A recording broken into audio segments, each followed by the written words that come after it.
الحمد للہ وحدہ لا شریک لہ والصلاة والسلام علی من لا نبی بعدہ اما بعد۔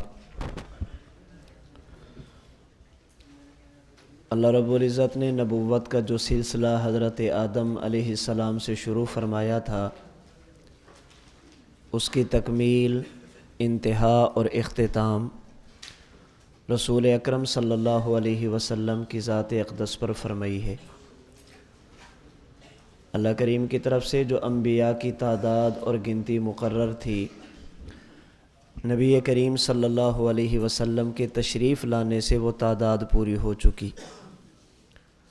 اس گنتی کے مکمل ہونے کو شریعت کی زبان میں عقیدہ ختم نبوت کہتے ہیں۔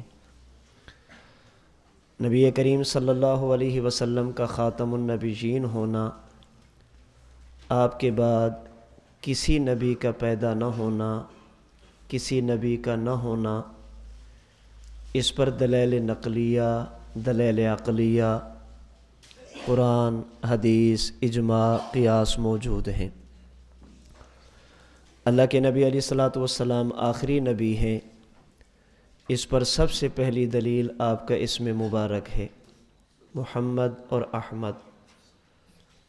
ان دو ناموں میں حا میم دال مادہ حمد موجود ہے۔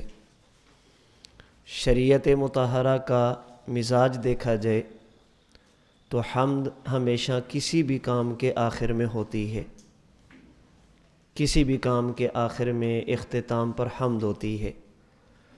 آپ سے پہلے کسی نبی کے مبارک نام میں حا میم دال مادہ حمد جمع نہ ہونا، آپ کے اسم مبارک محمد اور احمد میں مادہ حمد ہونا، یہ دلیل ہے کہ رسول اللہ صلی اللہ علیہ وسلم آخری نبی ہیں۔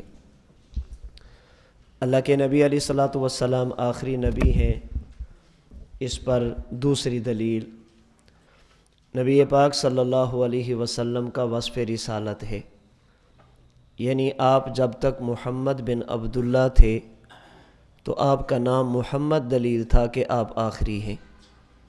جب آپ علیہ الصلاۃ والسلام محمد الرسول اللہ کی حیثیت سے متعارف ہوئے تو یہ وصف رسالت یہ بھی دلیل ہے کہ حضور اللہ کے آخری نبی ہیں۔ کیسے؟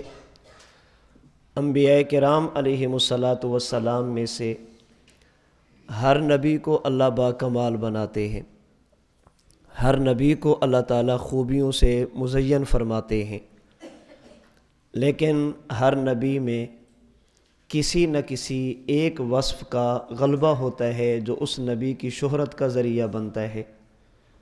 جیسے حضرت آدم کا صفی اللہ ہونا، حضرت ابراہیم علیہ السلام کا خلیل اللہ ہونا، حضرت ادریس علیہ السلام کا نبی اللہ ہونا، حضرت یوسف علیہ السلام کا صدیق اللہ ہونا، حضرت موسیٰ علیہ السلام کا کلیم اللہ ہونا، حضرت عیسیٰ علیہ السلام کا روح اللہ ہونا۔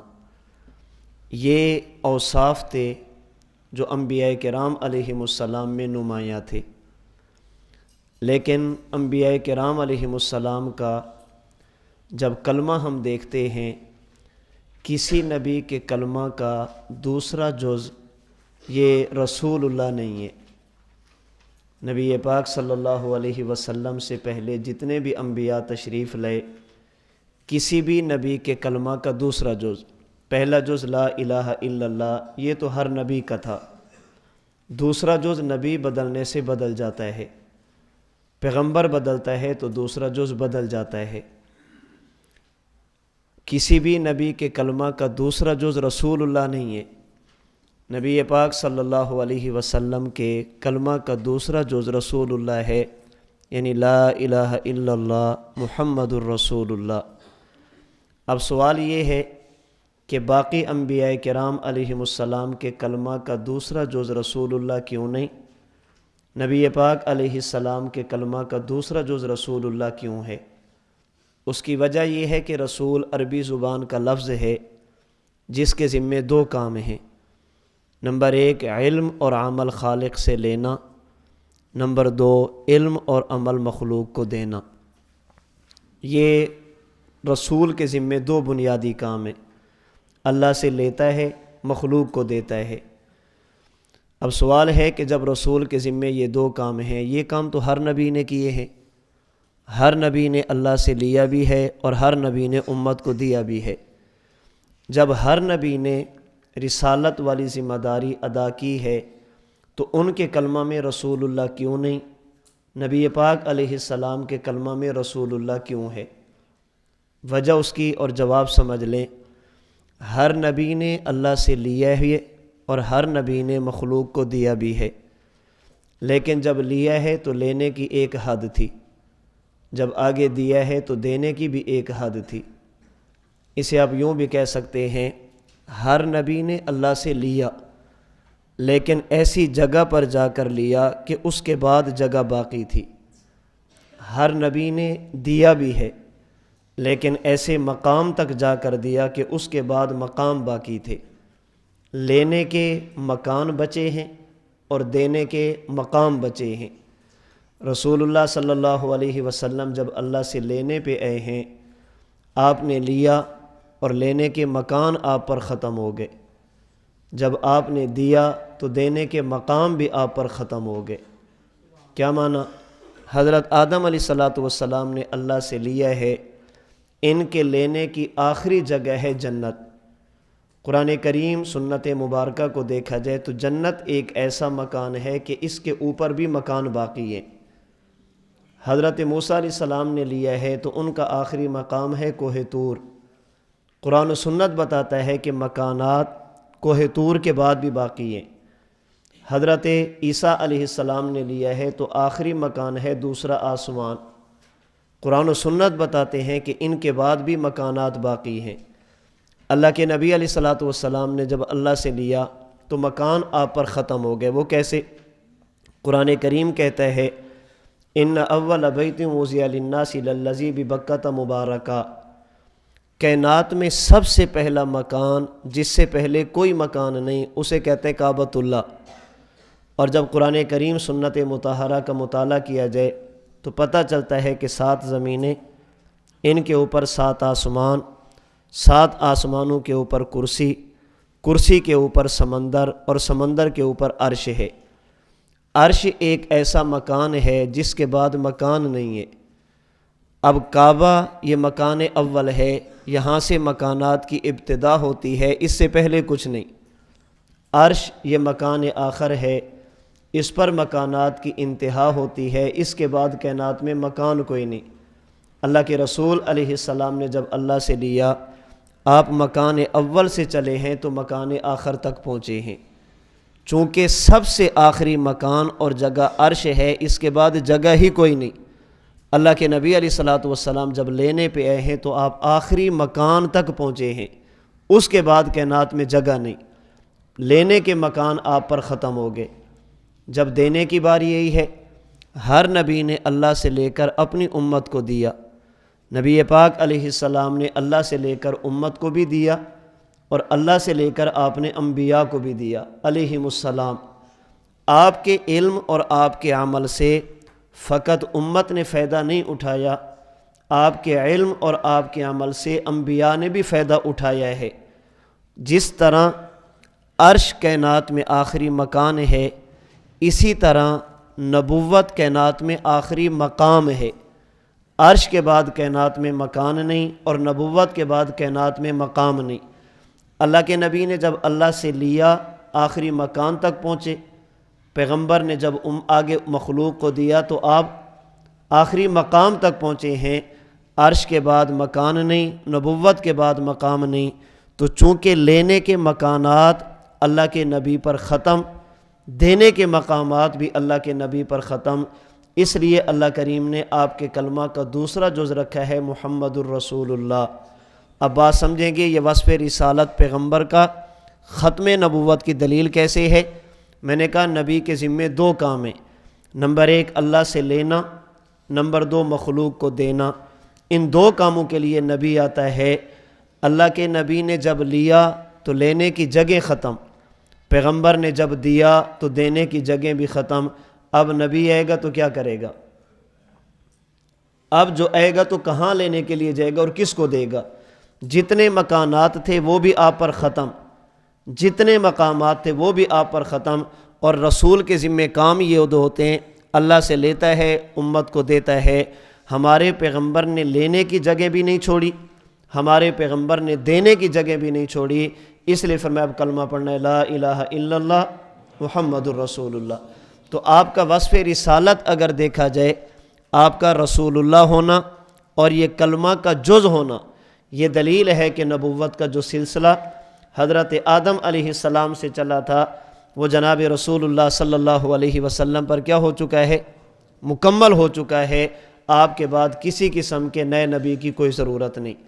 رسول اکرم صلی اللہ علیہ وسلم آخری نبی ہیں۔ آپ کی ختم نبوت پر تیسری دلیل سمجھیں۔ پہلی دلیل آپ کا نام مبارک، دوسری دلیل آپ کا وصف رسالت، تیسری دلیل سمجھیں۔ اللہ کے نبی علیہ الصلوۃ والسلام نے جب فرمایا کہ میں اللہ کا نبی، اللہ کریم نے مجھے محمد بن عبداللہ سے محمد الرسول اللہ بنا دیا، اس پر جب اہل مکہ نے آپ سے دلائل مانگے، نبی کریم صلی اللہ علیہ وسلم نے اپنی نبوت پر دلائل پیش فرمائے جنہیں معجزات کہا جاتا ہے۔ نبی کی نبوت کی دلیل کو معجزہ کہتے ہیں، جو اس کے پیغمبر، اس کے رسول، نمائندہ خدا ہونے کی دلیل ہوتی ہے۔ اللہ کے نبی علیہ الصلوۃ والسلام نے اپنے نبی ہونے پر جو دلائل پیش فرمائے ان کا خلاصہ دو دلیلیں ہیں، نمبر ایک علمی، نمبر دو عملی۔ کسی بھی نبی کے نبی ہونے پر جو دلیل ہوتی ہے وہ علمی بھی ہو سکتی ہے، عملی بھی ہو سکتی ہے۔ عملی نبی کی نبوت کی اس دلیل کو کہا جاتا ہے جو نبی کی دنیاوی حیات کے ساتھ خاص ہوتی ہے۔ جو ہی نبی دنیا سے چلا جاتا ہے اس عملی دلیل کے بارے میں بتایا تو جا سکتا ہے، اس عملی دلیل کو دکھایا نہیں جا سکتا۔ اور علمی نبی کی نبوت کی اس دلیل کو کہتے ہیں جب پیغمبر دنیا میں موجود ہوں وہ دلیل تب بھی دکھائی جا سکے، اور جب اللہ کے نبی دنیا سے تشریف لے جائیں وہ دلیل اگر کوئی دیکھنا چاہے بعد میں بھی دیکھ سکے، اسے علمی دلیل کہا جاتا ہے۔ اللہ نے جو اپنے نبی کو معجزات عطا فرمائے وہ علمی اور عملی دو ہے۔ آپ کے علمی معجزات میں سب سے بڑا معجزہ ہے قرآن کریم، اور آپ کے عملی معجزات میں سب سے بڑا معجزہ ہے آپ کا سفر معراج۔ سب سے بڑا علمی معجزہ قرآن کریم ہے اور سب سے بڑا عملی معجزہ آپ کا معراج ہے۔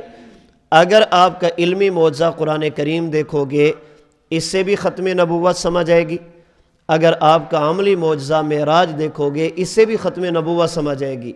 وہ کیسے سمجھیں گے بات کو؟ اللہ کے نبی کا علمی معجزہ ہے قرآن کریم۔ رسول اکرم صلی اللہ علیہ وسلم سے پہلے اللہ کریم نے 3 نبیوں کو آسمانی کتاب دی ہے۔ حضرت داؤد علیہ السلام کو زبور، موسیٰ علیہ السلام کو تورات، عیسیٰ علیہ السلام کو انجیل عطا فرمائی۔ نبی پاک علیہ السلام کو اللہ تعالیٰ نے قرآن کریم عطا فرمایا۔ یہ جو باقی 3 انبیاء تھے ان کے دنیا سے جانے کے بعد ان پر اترنے والی آسمانی کتاب اپنی اصلی صورت میں محفوظ نہیں رہی، اس میں تحریف کی گئی، رد و بدل کی گئی، ان میں تغییر کی گئی ہے، کئی قسم کے اس کے اندر رد و بدل اہل کتاب نے کی ہے۔ لیکن قرآن کریم اللہ کی ایک ایسی آسمانی کتاب ہے کہ 14 صدیاں گزرنے کے باوجود بھی قرآن کریم کی آیات نہیں، قرآن کریم کے الفاظ نہیں، قرآن کریم کے حروف نہیں، اس قرآن کریم کی کوئی بندہ زیر زبر پیش کو بھی تبدیل نہیں کر سکا۔ قرآن کریم اپنی اصلی صورت میں محفوظ ہے، تورات، زبور، انجیل اپنی اصلی صورت میں محفوظ نہیں ہے۔ اب اگر اس موقع پر میں آپ سے سوال کروں بتائیں تورات، زبور، انجیل کس کی کتابیں تھیں؟ آپ جواب دیں گے اللہ کی۔ میں آپ سے پوچھوں ان کتابوں کو اتارا کس نے تھا؟ آپ جواب دیں گے اللہ نے۔ میں آپ سے پوچھوں ان کتابوں کو لانے والے کون؟ آپ کا جواب ہوگا جبریل امین۔ میں سوال کروں جنہیں یہ 3 کتابیں دی گئی وہ کون تھے؟ آپ جواب دیں گے اللہ کے نبی، اللہ کے رسول، اللہ کے پیغمبر۔ یہی 4 سوال میں آپ سے پھر کروں، قرآن کریم کس کی کتاب؟ آپ کہیں گے اللہ کی۔ اتاری کس نے ہے؟ آپ کہیں گے اللہ نے۔ لے کر کون آیا؟ آپ کہیں گے جبریل۔ جنہیں قرآن دیا گیا وہ کون؟ آپ کہیں گے اللہ کے نبی۔ اب سوال یہ ہے کتابیں وہ بھی اللہ کی، یہ بھی اللہ کی، اتارا انہیں بھی اللہ نے، نازل انہیں بھی خدا نے کیا، لانے والے انہیں بھی جبریل، اسے بھی جبریل، جنہیں وہ کتابیں دی گئی وہ بھی نبی، جنہیں یہ قرآن دیا گیا وہ بھی پیغمبر۔ اب سوال یہ ہے جب اللہ بھی ایک ہے، جبریل بھی ایک ہے، وصف نبوت میں بھی سب شریک ہیں، پھر وہ کتابیں محفوظ کیوں نہیں، یہ کتاب محفوظ کیوں ہے؟ اس کی وجہ یہ ہے جنہیں تورات، زبور، انجیل ملی ہے وہ فقط نبی تھے، جنہیں قرآن کریم ملا ہے وہ آخری نبی ہے۔ اگر اللہ کے نبی کے بعد کسی نبی نے پیدا ہونا ہوتا، اگر پیغمبر کے بعد کسی کو نبوت ملنی ہوتی، تورات، زبور، انجیل کی طرح قرآن کریم بھی محفوظ نہ رہتا، قرآن کریم کے اندر بھی تعریف کی جاتی۔ کیوں؟ اس لیے کہ تورات، زبور، انجیل پر ان انبیاء کے جانے کے بعد عمل کرنے کی ضرورت نہیں، قرآن کریم پر پیغمبر کے جانے کے بعد بھی عمل کرنے کی ضرورت ہے۔ اور جس چیز کی ضرورت ہو، جس کرنسی نے چلنا ہو، اسی کی حفاظت کا انتظام کیا جاتا ہے۔ جو چلنے والی نہ ہو اسے یادگار کے طور پہ تو رکھا جاتا ہے، اس کی حفاظت کے انتظام نہیں کیے جاتے۔ چونکہ تورات، زبور، انجیل کے احکام نے نہیں چلنا تھا، حفاظت کی ضرورت ہی نہیں تھی، قرآن کریم کے احکام نے چلنا تھا تو اس کی حفاظت کی ضرورت تھی۔ پہلی آسمانی کتابوں کا محفوظ نہ رہنا حضرت داؤد، حضرت موسیٰ، حضرت عیسیٰ علیہم السلام کی نبوت کی دلیل ہے۔ اللہ کے نبی کے علمی معجزہ قرآن کریم کا آپ کے دنیا سے تشریف لے جانے کے بعد بھی محفوظ رہنا، یہ آپ کی نبوت کی نہیں بلکہ آپ کی ختم نبوت کی دلیل ہے۔ تو آپ کا علمی معجزہ یعنی قرآن کریم یہ دلیل ہے کہ حضور صرف نبی نہیں بلکہ آخری نبی ہے۔